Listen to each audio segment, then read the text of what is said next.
Hello everyone, in this tutorial I am going to show you how you can install Python on Windows, and also I'll show you how you can run a simple Python program as well. So for it, just go to any browser and you need to search for Python, and once you search for Python you will see this link python.org. Just click here, then you will see this download option. Once you hover on the download you will see the Python version over here.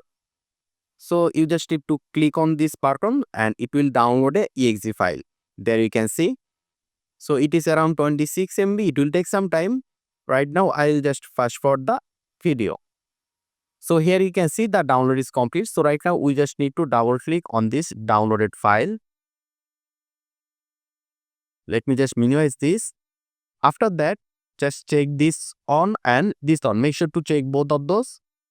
Otherwise you will face some issue. So check both of those and then click here install now, and then there you can see this start installing,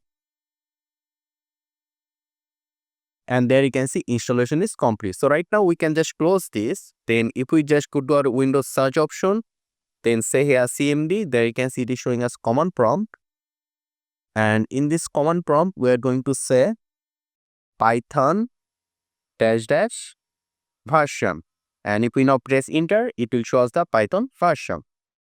Now let's go and write a simple Python program.